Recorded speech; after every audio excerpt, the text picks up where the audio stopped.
முடிச்சிட்டோம். நம்ம மெஷர் பார்க்குறோம். தையல் மட்டும் சைடில் போட்டாச்சு.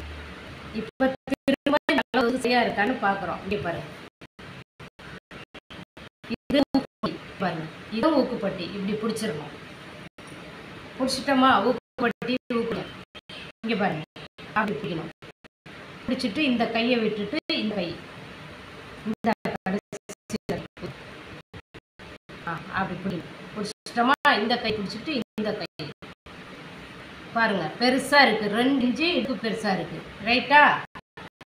இடுப்பு அப்படியே செஸ்ட் இங்க பாருங்க, மார்பு சுற்றளவு பார்க்குறோம்.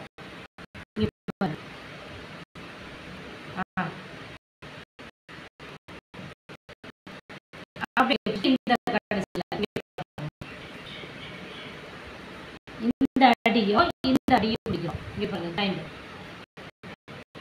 பாருங்க. அப்போ இது பெருசா இருக்கு. மார்பு சுற்றளவு இந்த இடத்துல வெயிட் பிடிச்சி இந்த ஓரம் இப்போ செஸ்ட் பெருசா இருக்கு. இப்போ நம்ம என்ன பண்ணணும்? நம்ம மார்க் பண்ணணும்.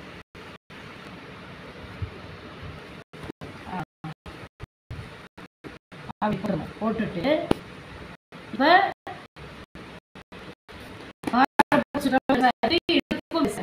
இப்போ இது அளவு கை, இதை நம்ம பெரட்டிட்டு இப்போ கையளவு இங்கே பாருங்க, கையளவு இங்கே இருக்கா? கொஞ்சம் 4 இன்ச்சு கையளவு மார்க் பண்ணியாச்சு.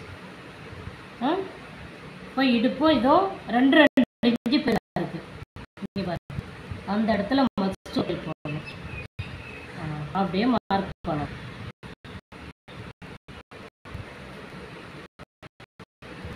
தைக்கும் போது நல்லா முன்ன பின்ன இல்லாமல் இழுத்து தைக்கணும்.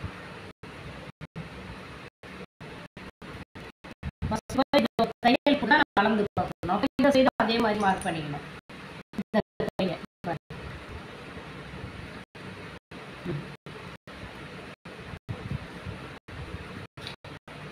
இந்த ஓரமும் அதே மாதிரி மார்க் பண்ணிக்கணும்.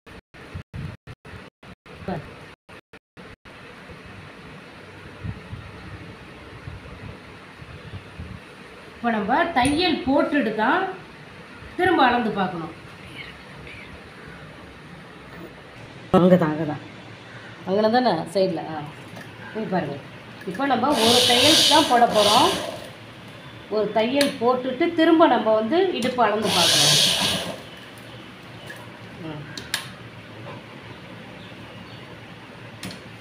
இது ஒரு மாதிரி மொத்தமான துணி, கொஞ்சம் கஷ்டமாக இருக்கும். மெதுவாக தான் தைக்கணும்.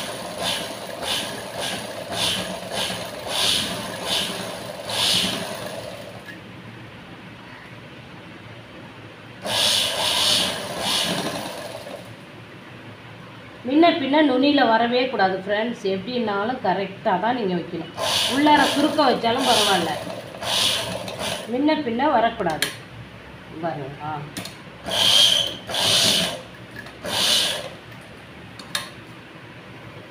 இப்போ கட் பண்ணிடுங்க சைடு.